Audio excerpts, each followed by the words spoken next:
Найз бүсгүйгээ жирэмсэн гэдгийг сонсоод хариуцлагаас мултрахын тулд орхиод явдаг залуус нилээдгүй олон байдаг. Магадгүй эдгээр залуус орхиж явснараа бүхий л зүйл нь дуусчихлаа, цугтаач чадлаа гэж эндүрдэг байх. Гэхдээ үгүй штэ.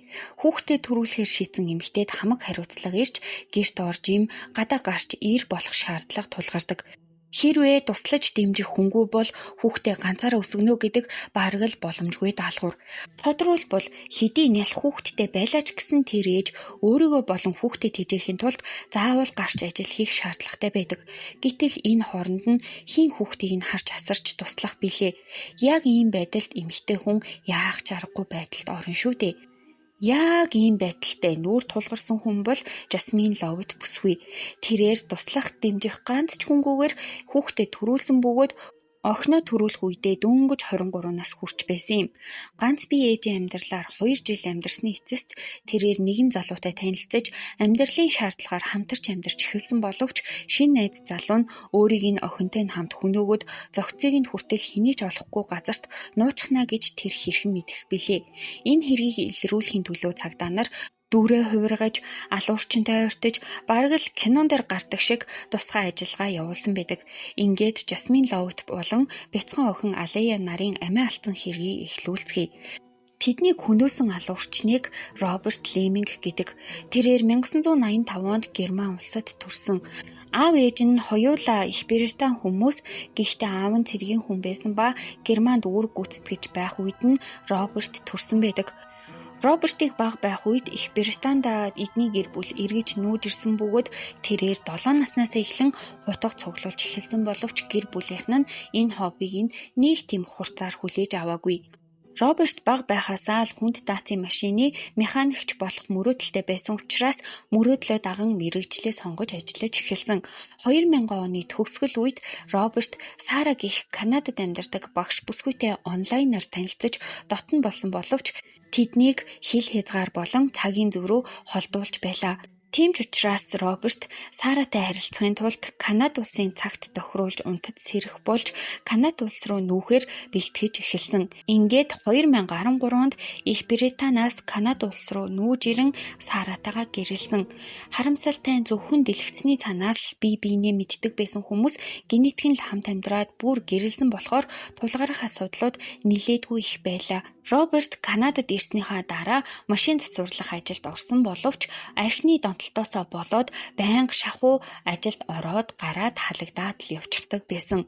Хосовд дундаасаа нэг хүүтэй болсон боловч 2017 онд эхнэр Сара нь салах хүсэлтэд гаргаснаар салцгаасан байдаг. Гэхдээ салах болсон нь бас учиртай. Роберт хэдий гэр бүлтэй болчихсон ч гэсэн өөрийнхөө хутга цуглуулах хоббигоо улам илүү өрчимжүүлж байсан ба маш олон тооны хутгийг цуглуулад хадгалчихдаг байсан.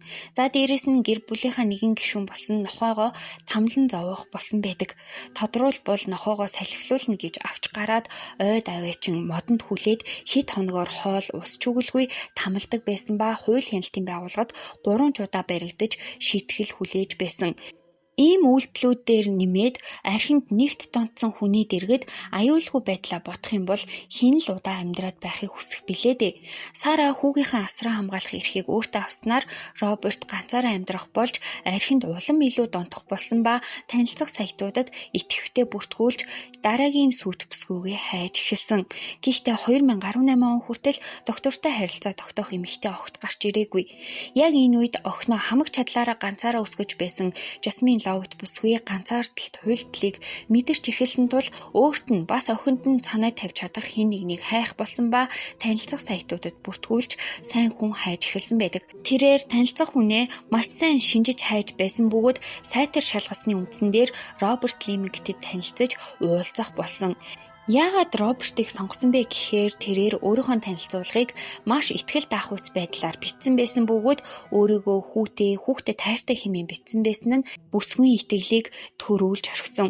Тэд уулзаж эхлээд 1 сарч болоогүй байхад Жасмин бүсгүй Алая охиныхоо хамтаар очих газаргүй болсон бөгөөд энэ үед Роберт бүр маш ээлдэг зан гаргаж тэднийг өөрийнх нь байшинд хамт ирж амьдрах саналыг тавьсан.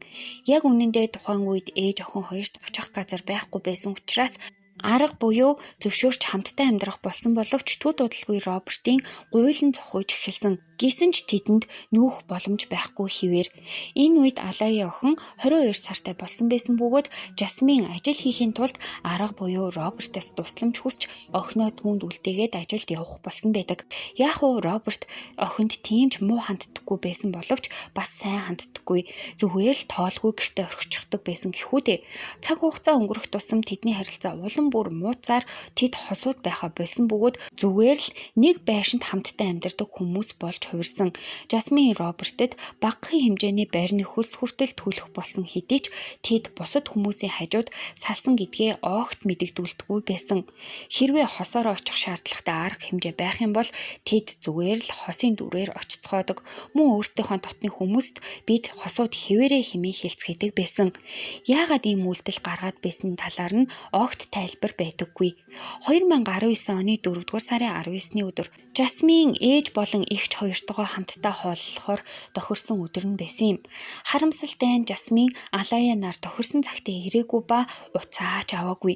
Уул нь Жасмин уцаа барагтай л бол салгадаггүй, ээж эгч хоёрлогоо байнга л уцтаж ярьдаг байсан. Хэдий Жасмины ээж эгч хоёр санаа зовсон боловч хүлээхээр шийдэж маргааш өдөр хүртэл нь уцтахыг нь хүлээсэн. Гэвч ямар нэгэн сураг гараагүй тул гэрт нь очиж шалгахаар шийдэн гэрт нь очисон боловч гэрт хийнч байсангүй.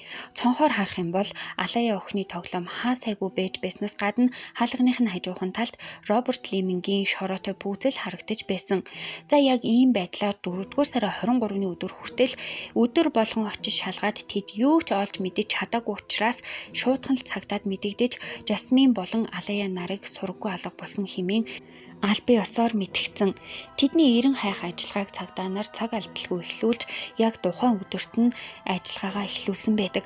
Ингээд ээж охин хоёрын эрлийн ажиллагааг цагдаа нар мөн л гэрээс нь эхлүүлсэн боловч гэрт нь очиход хинч байхгүй байгаа шинжтэй байлаа. Гэсэн ч цагдаа нар бууж өгөлгүй орой болтол гэрийнх нь үүдэнд хүлээж суусан бөгөөд харанхуй болох үед 2-р давхрын гэрэл асхыг олж анзаарсан. Магадгүй гэрийнх нь гадаа цагдаа нар явуулгүй хүлээж байсныг мдээгүй хүн л гэрлээ асаасан байх л та.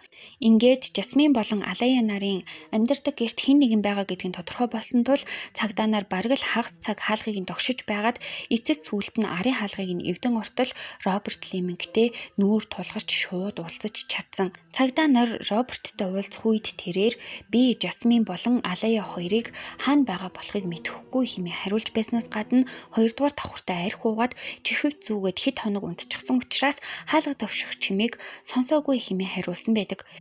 Хэдий тэрээр цагдаа нартай удаан ярилцаагүй боловч байгаа байдлаас нахуулаад үг ярианд хүртэл маш сэжигтэй байсан гэдэг.